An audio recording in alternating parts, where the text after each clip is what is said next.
মানুষ অসুস্থ কেন হন? শারীরিক দুর্বলতার কারণে? না, মানুষ অসুস্থ হন তার মানসিকতার কারণে, তার বিবেকের কারণে, তার কর্মের কারণে, তার ক্রোধের কারণে। আর যখন কেউ সুস্থ হন, ঠিক হয়ে যান, তার মানে এটা নয় যে শুধু ওষুধের জন্য তিনি সুস্থ হয়েছেন। না, এটা কারোর তার প্রতি প্রেমের প্রভাব, বিশ্বাসের প্রভাব, সম্বলের প্রভাব। শুধুমাত্র ওষুধ দিয়ে কিছুই হয় না। যদি মনে প্রেম থাকে, বিবেক থাকে, বিশ্বাস থাকে, সম্বল থাকে, তবেই সেই ওষুধ কাজ করতে পারে। তাই মনে রাখবেন, এই জীবন হলো অত্যন্ত ছোট। মনে প্রেম ভাব রাখুন, মিত্রতা করুন, শত্রুতা নয়। ভালোবাসুন, বিদ্বেষ নয়। আর এই ভালোবাসার সাথেই বলুন রাধা রাধা। মানুষ জীবনে সব সময় চিন্তা করে, ভাবতে থাকে যে তার জীবনে কতই না সমস্যা। তারপরে নিজের আশেপাশে দেখে আর ভাবে যে সবাই কত প্রসন্ন, শুধু আমার জীবনেই সমস্যা আছে। কিন্তু বিষয়টা তা নয়। শুধু প্রত্যেক ব্যক্তিরই নয়, প্রত্যেক প্রাণীরও জীবনে সমস্যা আছে। এবার মানুষ একটা পাখিকে দেখে এটাই ভাবে যে এদের জীবন কতটা সহজ।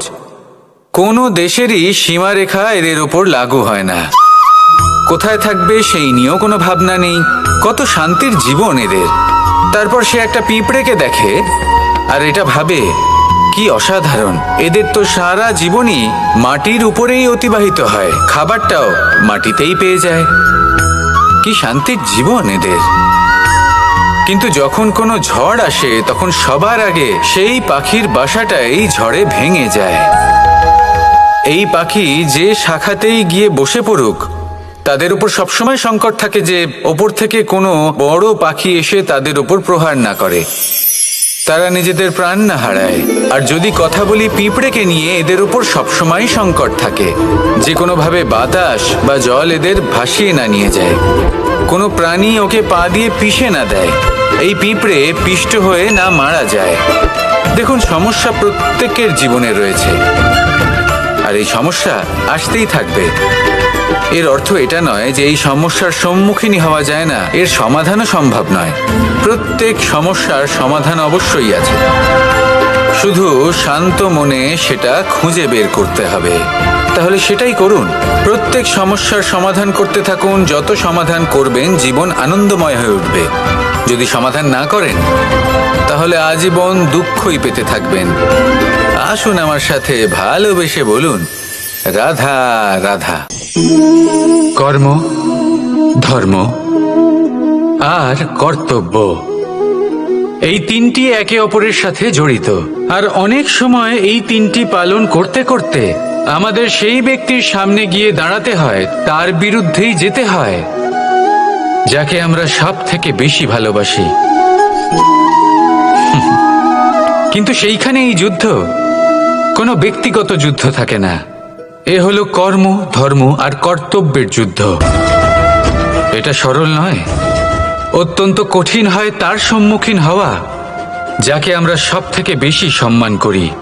কিন্তু আমাদের তো আমাদের ধর্মের পথে চলতেই হবে, কারণ আমরা কর্মবদ্ধ, কর্তব্যবদ্ধ, আর এটাই করা উচিত। শুধু এটুকু মনে রাখবেন, যদি আপনার উদ্দেশ্য শুভ হয়, আপনার ভাবনা শুভ হয়, আপনি যদি কর্ম, ধর্ম আর কর্তব্যের পথে অগ্রসর হন, তাহলে এই প্রক্রিয়াতে যদি আপনাকে আপনার আরাধ্যেরও সামনে দাঁড়াতে হয়, তাহলেও আপনার কোনো ক্ষতি হবে না। তাহলে আসুন আর আমার সাথে ভালোবেসে বলুন রাধা রাধা। সাথী, সাথী এই শব্দটির ব্যাখ্যা কে কিভাবে করে? মিত্র, সখা, বন্ধু। কিন্তু অর্থ একটাই, তিনি যিনি আপনার সঙ্গী হন আর তিনি যার সাথী আপনি হন। এবার সব থেকে বড় প্রশ্ন হলো এটাই যে তিনি কে হতে পারেন যাকে আপনি আপনার সাথী বলে মেনে নিতে পারেন, নিজের সখা, নিজের মিত্র, নিজের বন্ধু মেনে নিতে পারেন। আপনার সাথী হলেন তিনি যিনি দুঃখের সময় আপনার পাশে থাকবেন, আপনার হাত ধরে থাকবেন। আপনার সাথী হলেন তিনি যার হাত আপনি নিজের সুখের দিনে ধরে থাকবেন। সেই সাথীরই হাত ধরুন যিনি দুঃখে সবসময় আপনাকে সাহায্য করার জন্য তৎপর হয়ে থাকেন, আপনার পাশে থাকেন, আর যাকে সুখের দিনে আপনি আপনার সাথে রাখতে পারেন। আর যখন আপনার সাথে আপনার এই সাথী থাকবে, তখন আপনি এটা বুঝবেন যে যখন জীবনে দুঃখ আসে তখন এই দুঃখ কমে যায়, সবার মধ্যে ভাগ হয়ে যায়।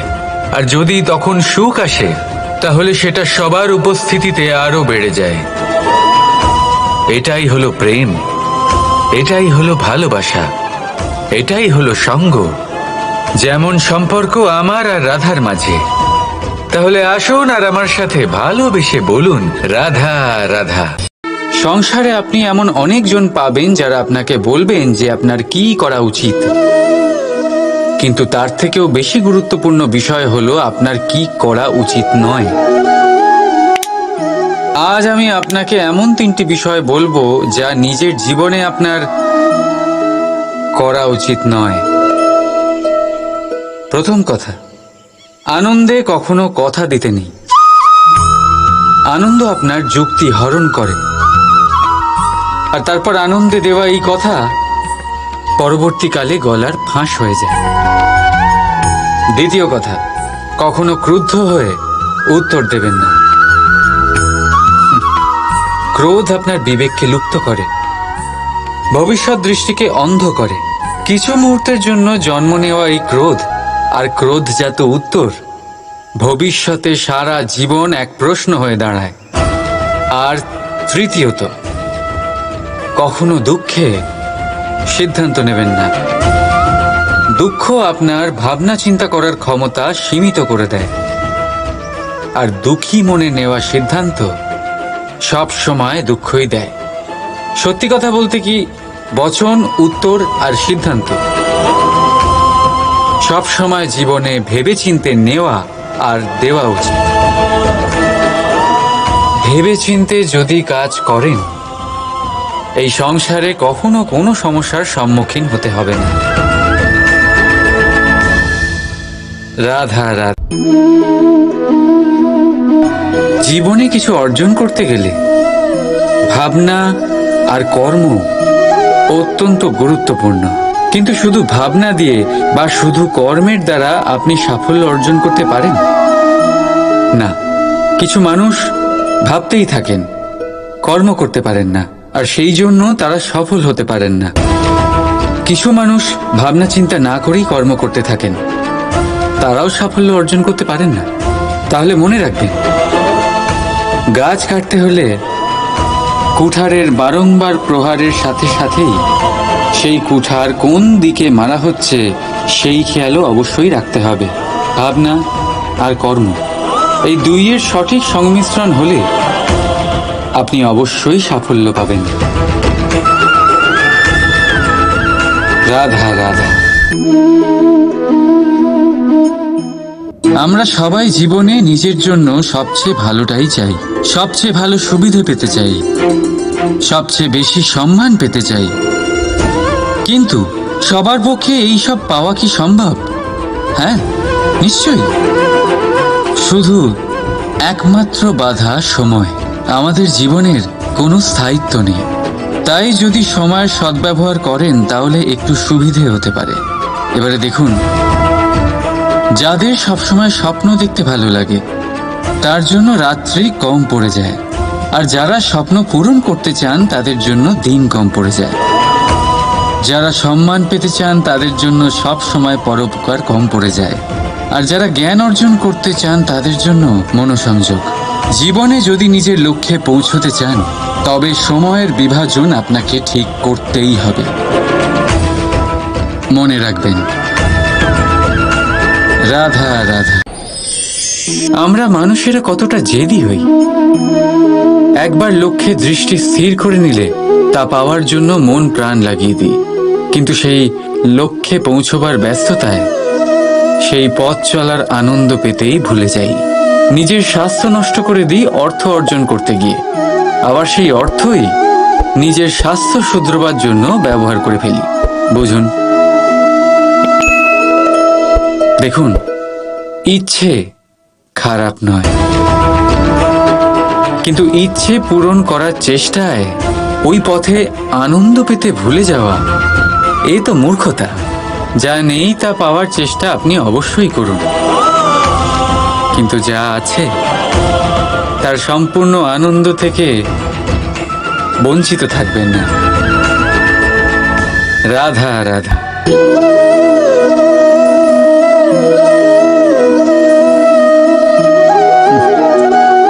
জীবনে কোনো এক লক্ষ্য প্রাপ্ত করতে গেলে মানুষ দুটি ভাব নিয়ে এগিয়ে চলে।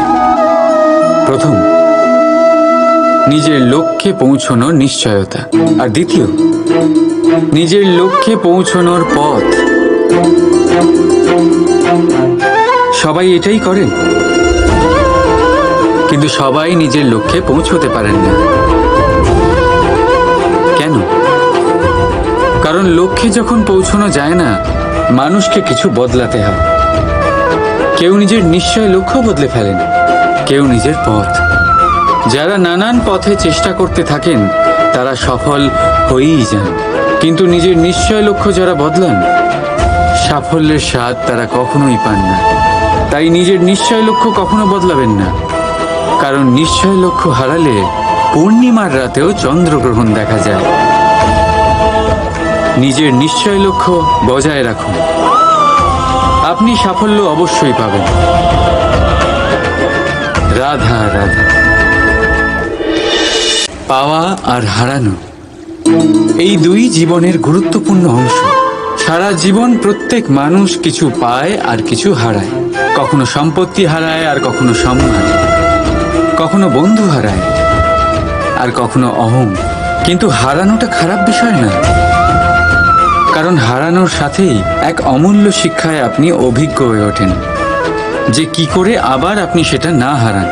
তাই যদি সত্যি কিছু হারিয়ে ফেলেন, তার থেকে পাওয়া শিক্ষা হারাবেন না, কারণ সেই শিক্ষার সাহায্যেই আপনি আপনার হারানো জিনিস পুনরায় পেতে পারেন। রাধা রাধা। নিজের মহলের সবচেয়ে উচ্চতায় দাঁড়ানো এক ব্যক্তি, তারও মনে একটা ভয় থাকে। ভয়, সেই মহলের ভিত নড়ে যাওয়ার ভয়, নিজের পতনের ভয়। আর সেই কারণেই সেই উচ্চতার সম্পূর্ণ আনন্দ সে উপভোগ করতে পারে না। কিন্তু আপনি কি কখনো কোনো গাছের ডালে বসে থাকা কোনো পাখিকে দেখেছেন? সেই ডাল ভেঙে গেলেও তার পড়ে যাওয়ার ভয় থাকে না। কেন? কারণ তার নিজের ডানার ওপর বিশ্বাস আছে। ঠিক সেইভাবেই আমাদের মধ্যে বেশিরভাগ মানুষ কোনো না কোনো সাহায্য নিয়ে উচ্চতায় পৌঁছেছেন, কারোর সাহায্য নিয়ে সাফল্য অর্জন করেছেন। কিন্তু সাফল্যের আনন্দ শুধু তারাই অনুভব করতে পারেন যাদের মনে পড়ে যাওয়ার ভয় নেই। তাই কারোর সাহায্যের ওপর নয়, নিজের সামর্থ্যের ওপরে বিশ্বাস রাখুন। রাধা রাধা। কখনো কখনো আপনার মনে এই প্রশ্ন নিশ্চয়ই আসে যে এই প্রেম কি, কিভাবে বোঝা যায় এই প্রেম? উত্তর বড়ই সহজ। যতক্ষণ না আপনি প্রেম করবেন, ততক্ষণ আপনি প্রেম বুঝতেই পারবেন না। যদি রত্ন হয়ে মুকুটে সজ্জিত থাকতে হয়, তাহলে হীরেকে কাটার কষ্ট অবশ্যই সহ্য করতে হবে। প্রেমের সঠিক অর্থ বুঝতে গেলে মোহকে ত্যাগ করে আত্মসমর্পণ করতেই হবে। যে প্রেম কাউকে পাওয়ার জন্য করা হয়, সেই প্রেম প্রেম নয়, তা মোহ। তাই আত্মসমর্পণ করুন নিজেকে, নিজের অহংকারকে, নিজের অস্তিত্বকে, মোহকে, আর দেখবেন আপনার প্রেম স্বয়ং আপনার সাথে থাকবে। রাধা রাধা। মিষ্টি জল সবার পছন্দ, কিন্তু নোনতা জল কেউ পছন্দ করে না। এইবার ভাবার বিষয় হলো মুক্ত, যা সমুদ্রের গহ্বরেই তৈরি হয়। নোনতা জলের মধ্যে থেকেই প্রতি মুহূর্তে অন্য প্রাণীদের থেকে বেঁচে নিজের অস্তিত্বকে বাজি রেখে ঝিনুক মুক্ত প্রদান করে থাকে। কখনো ভেবেছেন কেন? কারণ সংকটের সম্মুখীন না হয়ে চরম পরিস্থিতির সাথে না জড়িয়ে আপনার কখনোই সুখ প্রাপ্তি হবে না। তাই নির্ভীক হয়ে সংকটের সম্মুখীন হন আর আমার সাথে ভালোবেসে বলুন, রাধা রাধা। কখনো ভেবেছেন যখন মাতা সন্তানকে জন্ম দেয় তখন কি হয়? 9 মাস গর্ভে ধারণ, প্রসবের তীব্র যন্ত্রণা, যে যন্ত্রণা এতটাই ভয়ানক হয় যে মনে হয় সন্তানের জন্মের সাথে মাতারও এক নতুন জন্ম হচ্ছে। আর এই জন্মের সাথে শেষ হয় মাতার যন্ত্রণার। কিন্তু যদি আপনি আপনার দৃষ্টিভঙ্গি পাল্টে দেখেন তাহলে আপনি বুঝতে পারবেন যে এই যন্ত্রণার অন্ত এক অপার আনন্দের প্রারম্ভ সন্তানের, আর সন্তান মাতা পিতার জন্য সুখের প্রারম্ভ। জীবনের সাথে এটাই হয়। আমরা কখনো কখনো কোনো সম্পর্ক বা পরিস্থিতির যন্ত্রণার অন্তের জন্য এত বিচলিত হয়ে যাই যে সেই আনন্দের প্রারম্ভ আমরা দেখতেই পাই না। মনে রাখবেন, যন্ত্রণা আনন্দের প্রারম্ভের লক্ষণ মাত্র। রাধা রাধা। আমরা সকলেই মনে করি যে আমাদের জীবনে কখনো কখনো কোনো না কোনো স্থানে প্রেম হয়েই থাকে। সেটা মাতা পিতার আর সন্তানের প্রেম হোক, জ্ঞানীর জ্ঞানের সাথে হোক, কোনো শিল্পীর নিজের শিল্পের সাথে হোক, ইত্যাদি ইত্যাদি। কিন্তু বাস্তবে এটা কি সত্যি প্রেম? মোহও তো হতে পারে। এবার আপনারা জিজ্ঞেস করবেন, প্রেম আর মোহর মধ্যে পার্থক্য কি? পার্থক্য হলো বন্ধনের। যা আপনাকে বাঁধে তা হলো মোহ, প্রেম নয়। প্রেম সেটাই যা আপনাকে মুক্ত করে উন্নয়নের দিকে পাঠায়। চলুন আপনাকে একটা উদাহরণ দিই। কিছু মাতা পিতা নিজের সন্তানকে কোনো অন্য নগরীতে পড়তে পাঠাতে পারেন না। নিজের সন্তানকে তার বন্ধুদের সাথে খেলতে দিতে পারেন না। চিন্তা করেন যে তাদের সন্তানের যাতে কষ্ট না হয়, আর তাই জন্য তাদের বেঁধে রাখেন। এটা প্রেম নয়, এটা মোহ। কারণ যদি এটা প্রেম হতো তাহলে ওনারা চাইতেন যে সন্তান মাতা পিতার আশ্রয় থেকে বেরিয়ে এই সংসারকে দেখুক, তাকে বুঝুক, আর তার থেকে জ্ঞান অর্জন করুক, নিজের অভিজ্ঞতার থেকে শিক্ষা নিয়ে নিজের একটা ব্যক্তিত্ব বানাক। মনে রাখবেন, মোহ থেকে ভয় জন্ম নেয় আর প্রেম থেকে শুধুই আনন্দ। সেই কারণে বাঁধবেন না, মুক্ত করুন, কারণ এটাই প্রেম। রাধা রাধা। এই ফুল দেখতে পাচ্ছেন আপনি? এটা সেই ফুল যার জীবন এই ডালে শুরু হয়েছিল। দর্শকদের চোখে প্রশংসা দেখল সে, মধুর লোভে মৌমাছিরা এলো, আর তারপর ডাল থেকে ভেঙে নিচে পড়ে গেল সে। কেন? নিয়তি এরকম কেন করল ভাবুন। কারণ এই ডালেই ফুল হয়ে থাকাটা এই ফুলের জীবনের লক্ষ্য কখনোই ছিল না। এবার এই ফুল হয় দেবতাদের সজ্জায় ব্যবহৃত হবে, নয় কোনো কন্যার গয়নায় গাঁথা হবে, আর নয় কারোর প্রেম প্রদর্শনের মাধ্যম হবে। দেখুন, জীবনে নিজের লক্ষ্যে পৌঁছতে হলে যাত্রাকে ভয় পেলে চলবে না। নিজের অস্তিত্ব তৈরি করতে হলে তাদের ছায়া থেকে আপনাদের দূরে যেতেই হবে যারা আপনাকে অস্তিত্ব প্রদান করেছেন। এটাই জীবনের নিরন্তর সত্য। রাধা রাধা। আমরা সকলেই সময়ের গুরুত্ব বুঝি। সময় আমাদের তৈরি করে আর সময়ই আমাদের নষ্ট করে দেয়। কখনো ভালো সময় আসে আর কখনো ভীষণ খারাপ সময় আসে। তবে আশ্চর্যের বিষয় এটাই যে সব জেনেও আমরা সময় নষ্ট করি। মনে রাখবেন, সময় শুধু বয়ে যায়, কখনো ফিরে আসে না। তাই ভালো সময় আসার অপেক্ষায় সময় নষ্ট করবেন না। যাই করবেন আজ এক্ষুনি এই মুহূর্তে শুরু করুন। তা সেটা কাউকে আনন্দ দেওয়াই হোক বা নিজেকে বদলানোর চেষ্টা করা হোক, যাই হোক না কেন, বিলম্ব করবেন না। কারণ সময় শুধুমাত্র তাকেই সঙ্গ দেয় যে সর্বদা সময়কে সম্মান করে। রাধা রাধা।